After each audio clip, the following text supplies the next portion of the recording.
to another episode of the Life After Cardiac Arrest podcast with me, your host, Paul Swindell. Today I'm speaking with Liz Sharpe, who's an Essex-based therapist with over 20 years experience in community mental health, especially with helping her clients overcome emotional and physical barriers in their life. And she works privately in Essex and also at the Essex Cardiothoracic Centre as part of the care team. So welcome, Liz. Thank you, Paul. How are you today? All good, thank you. We've known each other for a couple of years now, and you did some workshops, some great workshops at the Guinness World Record, and you're also going to be at the Not Alone event, but unfortunately you got a slightly better and warmer offer, didn't you? I did indeed, yeah. I thought I'd shoot off to the Caribbean instead, which was very nice. So I can't blame you for doing that, but you were missed. So I just wondered if, just to set the scene, if you could tell me briefly about your sort of working experience to set it in context of cardiac arrest and survival. yeah, sure. So my background's working in mental health services. My last role was managing community-based residential people in their own homes, etc. People with quite complex mental health like schizophrenia or bipolar or personality disorder. And my role was as the area manager, so overseeing the services, about 165 beds in all. And then I stepped away from that, moved into the world of self-employment as I decided that I really wanted to focus on being a therapist and being a counsellor and using my hypnotherapy. So, yeah, I've been self-employed for the last 4 years, doing this full time. Mm-hmm. How's that been going? Yeah, no, I love it. Yeah, I love turning up to work every day. It's all good. And then I got involved with yourselves at the GWR and did some workshops. Was it a couple of years ago now? A year and a half ago? Well, now we're in 2020. It was June 2018. Yeah, so and that was my first experience of getting to know more about cardiac arrest, really. So, in terms of it, got involved with GWR, did some workshops for you on self-help tips around managing sort of feelings of stress, anxiety, trauma, and I was doing that on the day. Mm-hmm. No, they were very well received, as I said earlier. Could you sort of tell me, you mentioned two terms about therapy and counselling. Can you sort of just say what the difference is between those two things? Yeah, sure. So I became a counsellor about 2001, person-centred counselling, which is a diploma in counselling. So sitting down with people, talking through their problems, very much in the here and now. With my other therapies, I'm a hypnotherapist, and I BWRT, which is brain work and recursive therapy, and a couple of other therapies, and more about helping people change their mindset. So rather than see a spider and scream and run out, you kind of see a spider and maybe shrug your shoulders and realise that's not bothering me so much. And that's the sort of aim of my job, really. Try and help people get back on with their life sort of quickly and move away from the sort of traumas.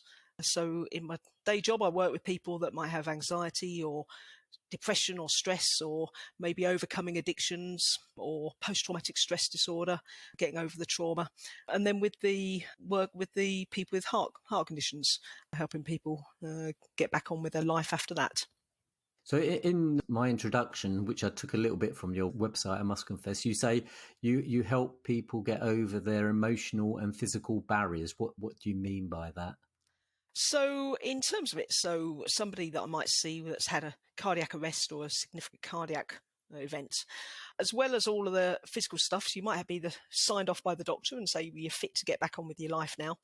But anxiety and the stress around the event can make you feel pretty rubbish. So my role is about helping people refine their confidence, maybe make some life changes, get back on with some healthy living, or dealing with the flashbacks and just really finding a way to get back on with life that might be a bit different to how it was before your event, but getting back on with the life going forward. So you mentioned that I mentioned as well that you're part of the cardiac arrest recovery team at the Essex Cardiothoracic Centre. So I think you said you've been doing that for just over a year or so. Yeah, I mean, in terms of what happened is we obviously know each other from some of the sort of networking stuff around Southend, but my dad passed away a couple of years ago, and he'd had a very long history of heart disease. So he had a bypass when he was 46, and he was kind of given 10 years to, have the best use out of that bypass. But he went on to actually go from 46 through to the age of 81, and then was just happily passed away from just old age. So after he died, I decided that I wanted to maybe raise some money for a heart charity or Southend Hospital or something. So, as you may remember, I signed up and announced very publicly what I wanted to do was run a marathon.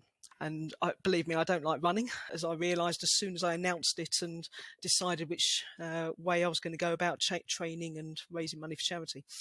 So I very quickly realised that's not what I want to do, to help people with heart problems.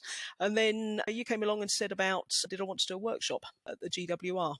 And then from that, met a lot of people on that day. I was stunned by some of the stories that I was speaking to people about, their experiences of life after a cardiac arrest, both for themselves and their families.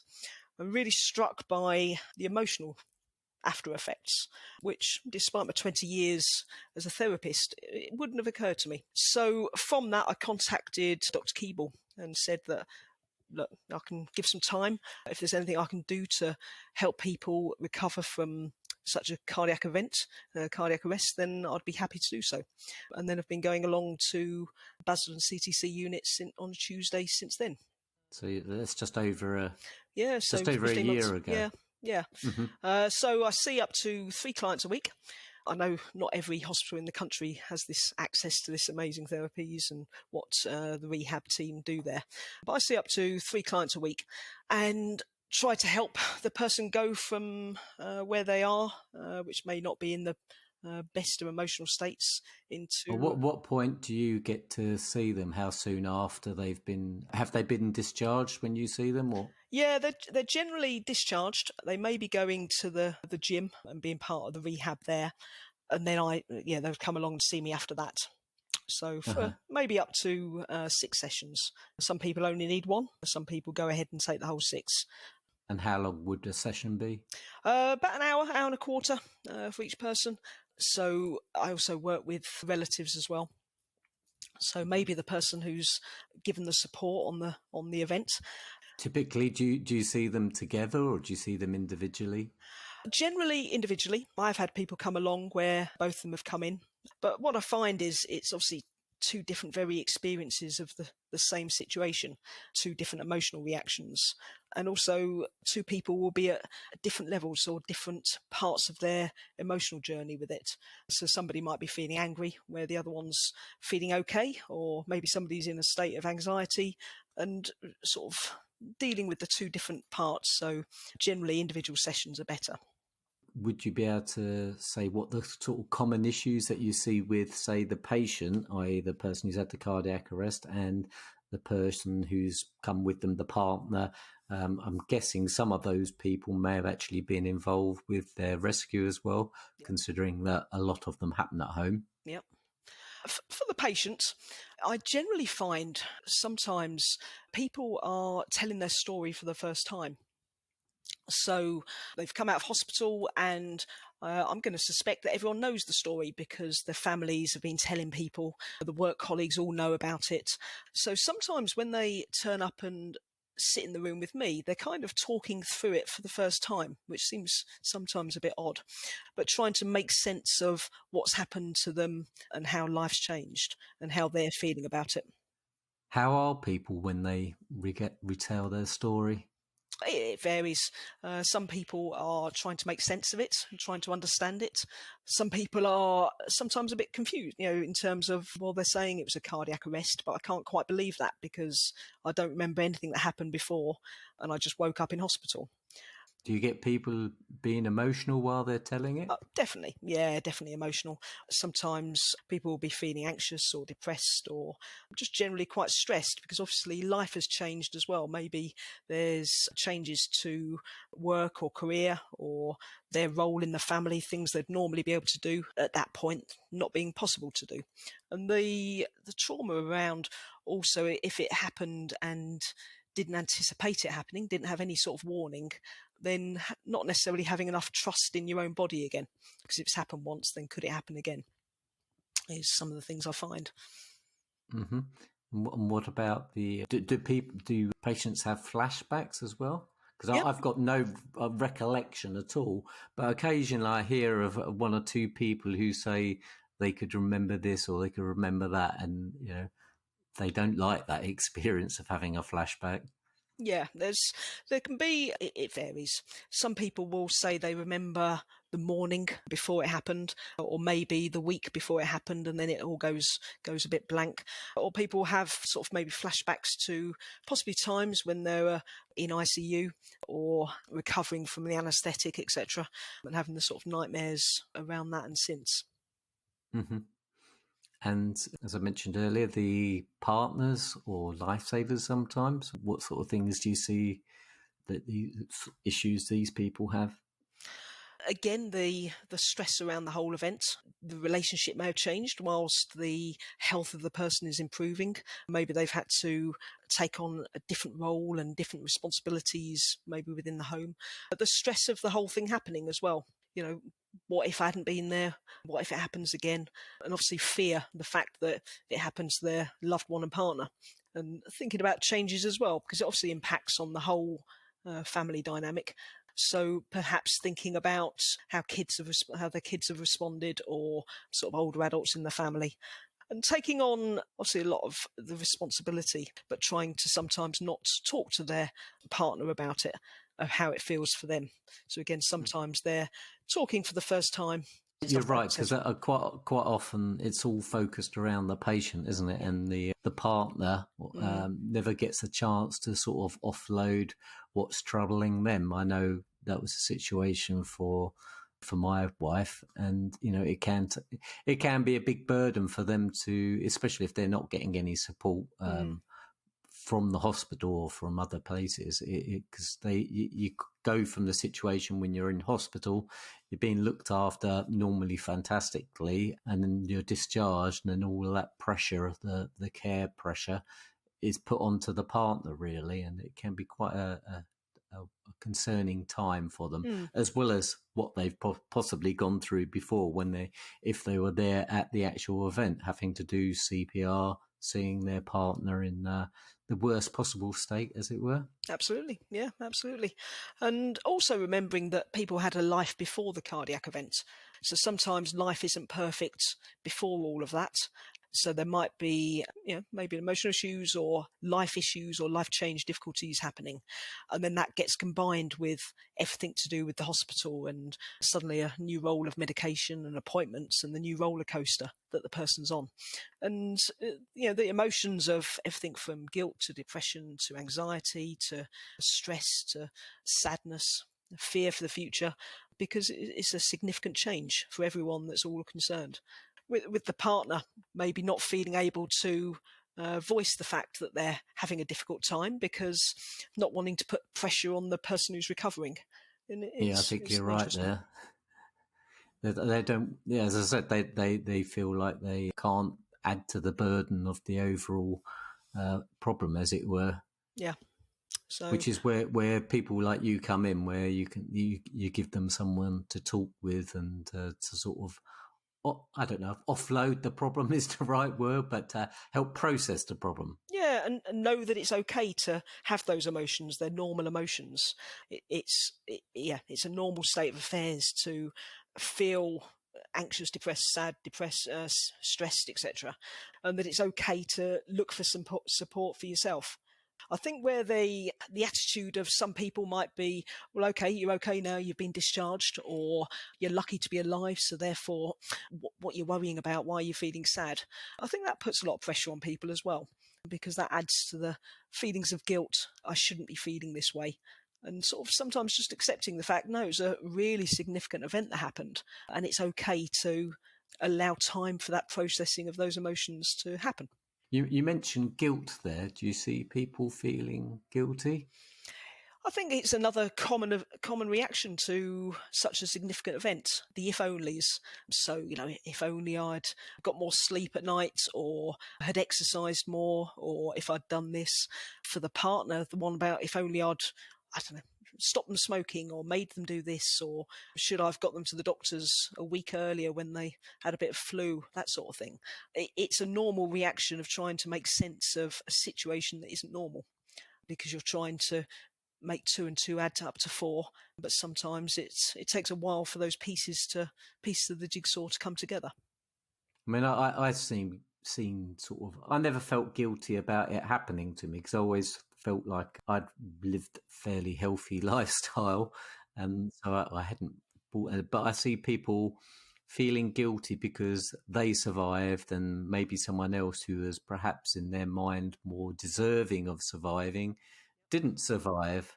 And I always separate them as they're not connected events, so there's no reason why I should feel guilty rather than someone else surviving. But I see lots of people who perhaps feel guilty. I don't understand that rationale, but it's obviously there and hard to deal with. But there is also the other guilt, which I do feel a bit guilty about, is silly really, because I had no control over what happened. But obviously I put my wife through probably the most traumatic situation that she's ever been through. So there is a bit of a guilt for putting her through that. Not that I could do anything about it. No, absolutely. And it's that feeling of discomfort that can go with the feelings of guilt that happen. I wish this hadn't happened to me, and if only it hadn't happened to me, because if it hadn't happened, then this wouldn't be happening. But, sometimes finding a solution to that is to be able to just let it go and say, well, this is the situation we're in now. It's nobody's fault, and sort of moving forward that way. I think there's probably differences as well with people that have got a medical reason for their cardiac arrest, and ones that is no known reason. The idiopathic. The idiopathic, that's the word I was looking for. That's me. Is that you idiopathic? Yeah. So I am, yes. Trying to make sense of something that there's an answer for is a difficult place to be sometimes. Mm-hmm. Do you think these issues and experiences are common to cardiac arrest survivors? Because I know you see other types of patients as well. I mean, in terms of getting over any sort of health trauma, so I work with people that are maybe recovering from cancer as well, and it's the common thing is that at some point a doctor sat down and said, this is the situation. This is where your health's at. We need to do more tests, etc. Or obviously with somebody that's had a cardiac arrest, they've woken up in hospital and had that conversation. There's common traumas around it because it may affect somebody's confidence with being alone, or every time a brown envelope from a hospital pops through the door, the feelings of anxiety they raise, leading to make sometimes quite significant life changes. And all the emotions that go with that, so anger and the stress around it, and then coping with the fear of the future sometimes. Will it happen again? Am I okay now? Just because my doctor says it's okay, does that mean it's still okay? Because there's significant events, significant emotions to deal with. And it impacts on relationships, on work, on friendship groups, and sometimes your choices going forward. Do you see anything unique to this group of patients? I mean, essentially our lives have come to an end, whereas maybe in all these other situations, people are more coming towards the end, whereas ours have ended for a brief period. And there is a sort of a whole lot of baggage in my mind anyway, that there's a baggage around that, getting your head around the fact that your life did actually end, and you are mortal. It sort of brings it all home to you.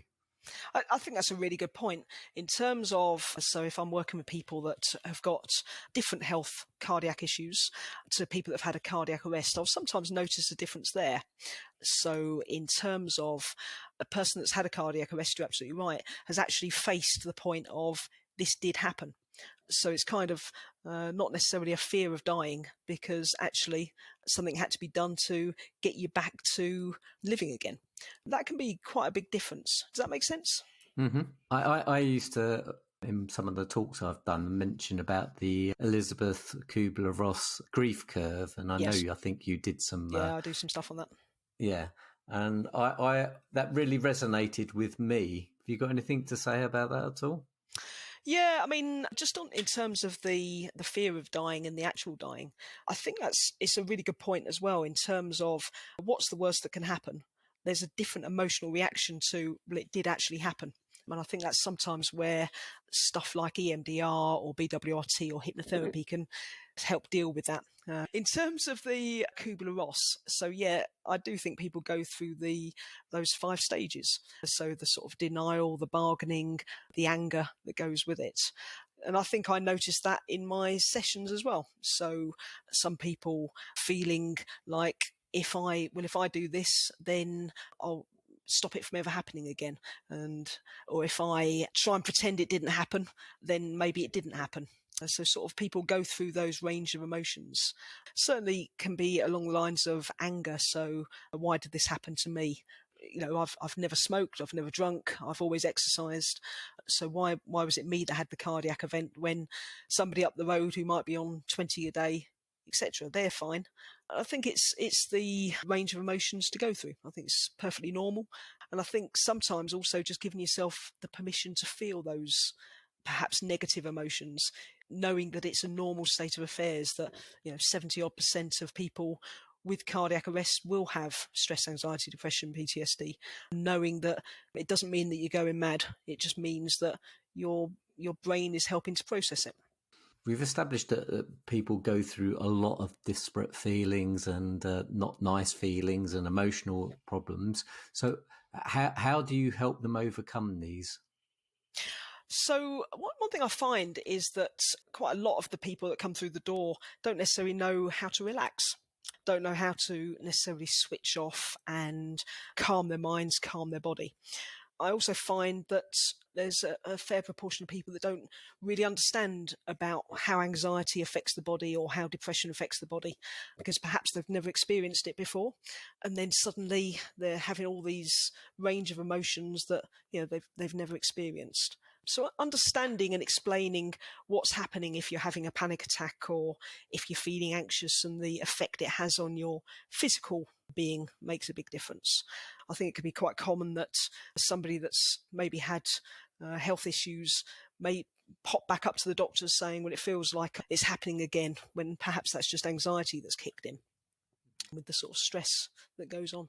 So some of the things I do is, helping people learn how to relax, understand what's happening, have an opportunity to explain and say their own story and how it affects them, sort of a safe space to say things out loud and sort of process it in the here and now.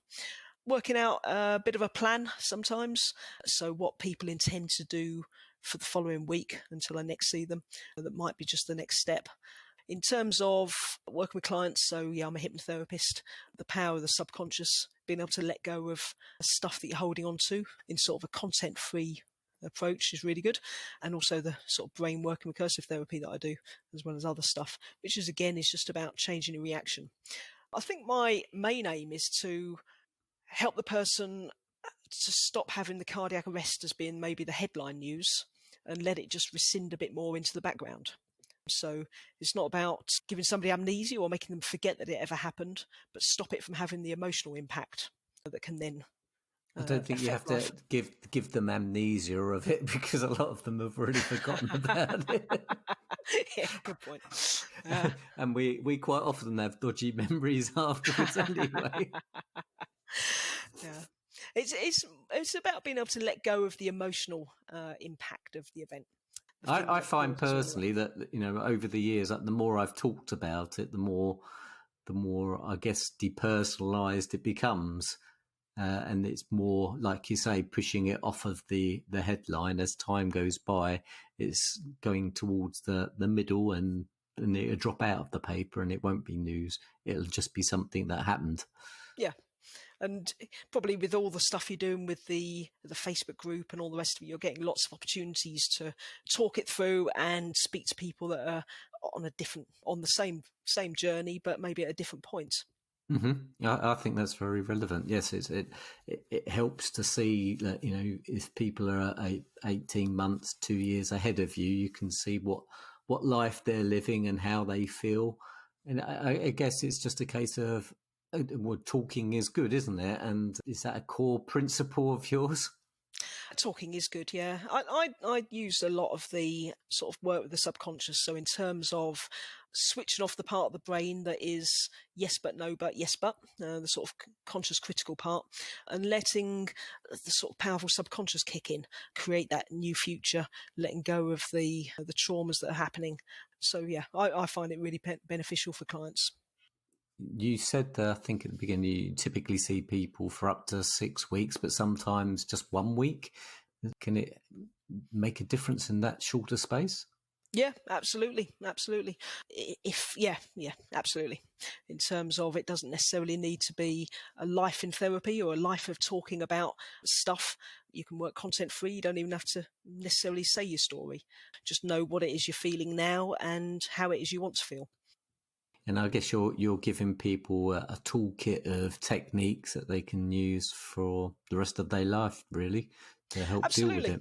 Yeah, absolutely. People perhaps haven't learned how to deal with stress before, or stuff that makes them feel anxious or worried. So, once you've learned some new ways of dealing with stuff, they apply to all situations that you can then bring in.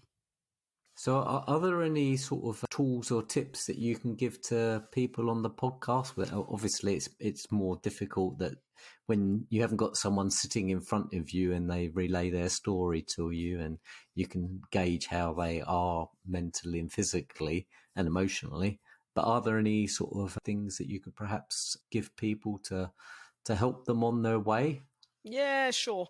I mean, I'm a big fan of everyone learning how to relax, learning how to switch off. We carry a lot of sort of tension in our bodies. So the sort of benefit of learning how to breathe properly, which sounds ironic, but learning how to breathe properly can make a really big difference. In terms of, if you think about anxiety, not everyone understands or knows where anxiety comes from and what happens in the body and the brain.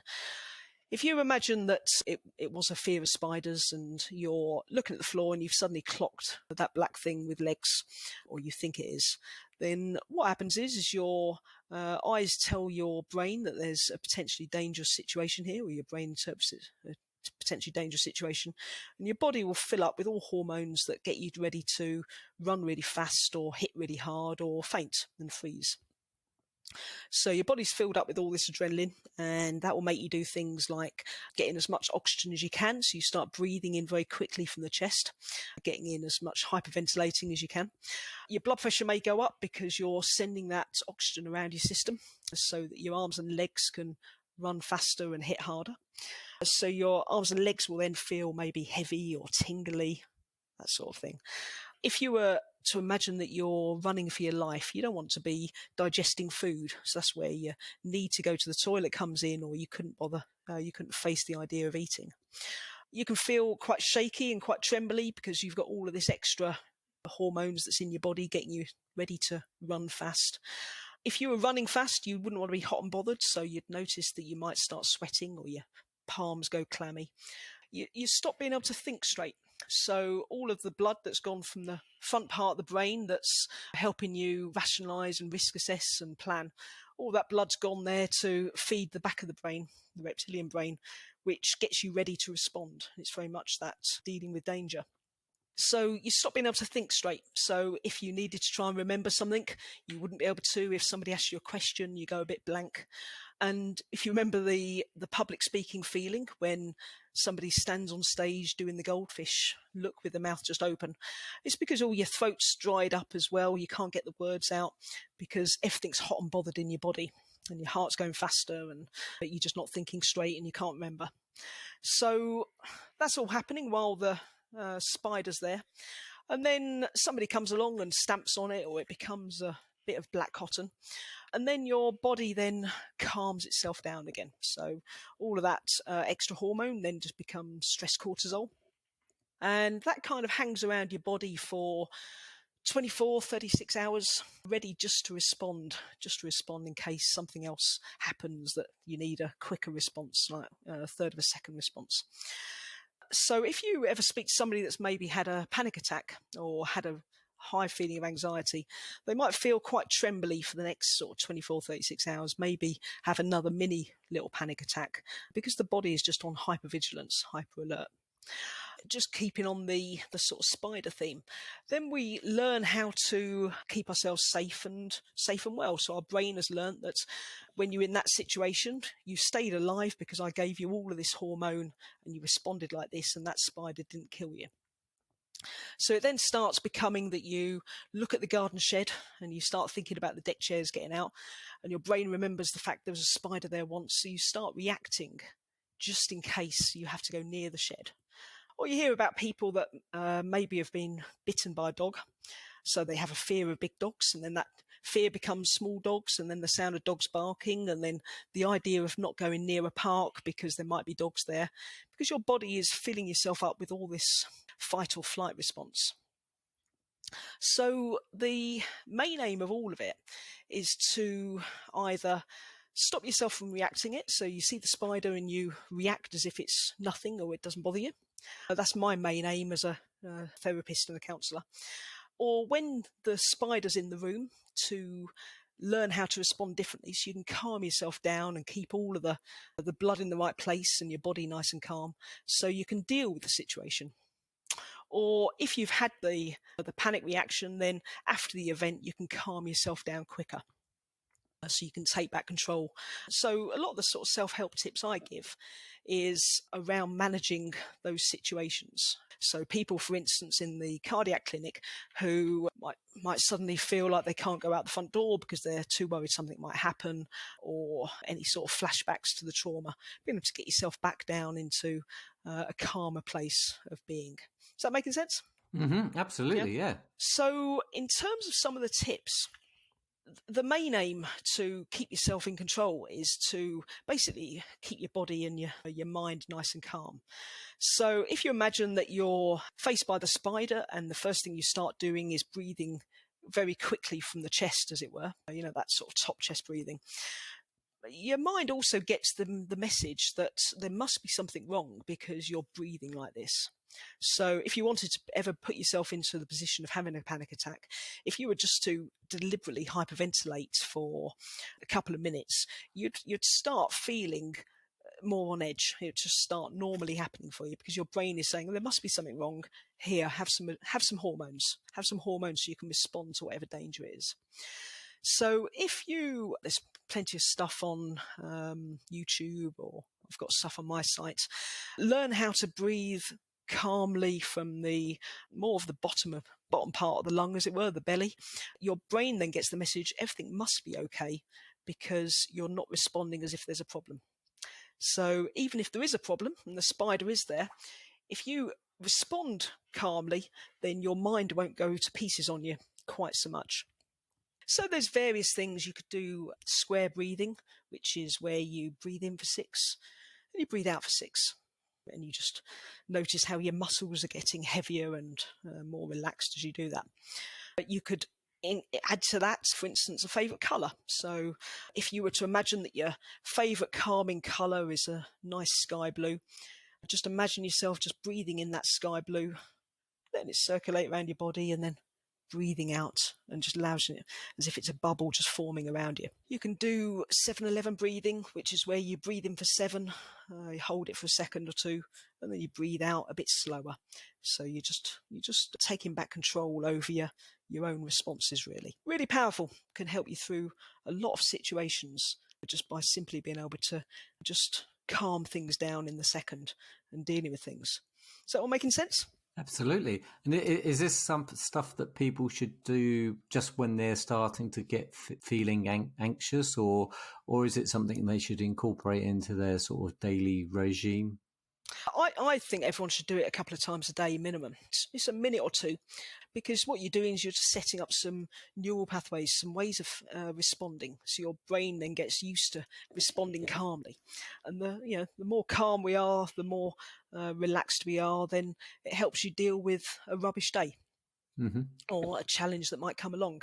So 100%, when you wake up in the morning, when you're in the shower or at lunchtime, whatever, just taking a couple of minutes out just to sit, relax your mind and body, and simply allow it to be.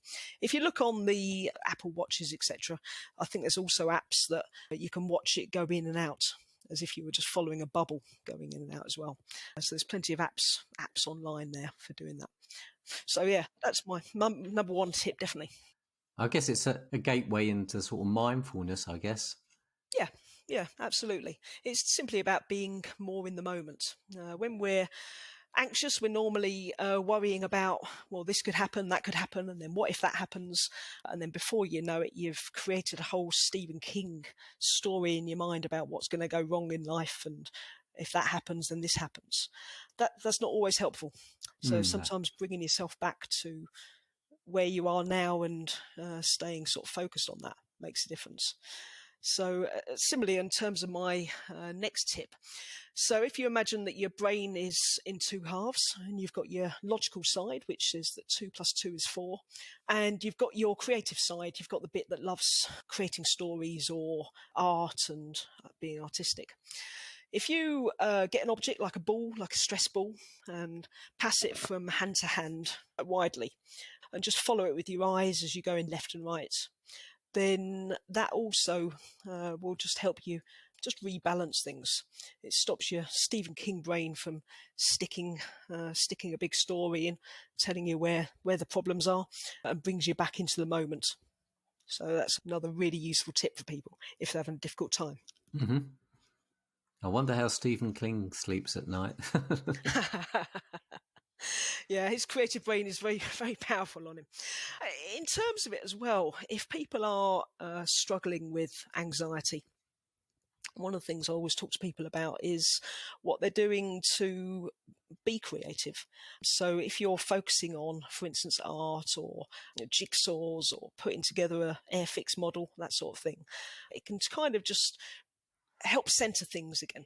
Take your mind off what's going on, and whilst you're doing that, the back of your mind, your subconscious mind, will be just having a little think about working out solutions for you as well.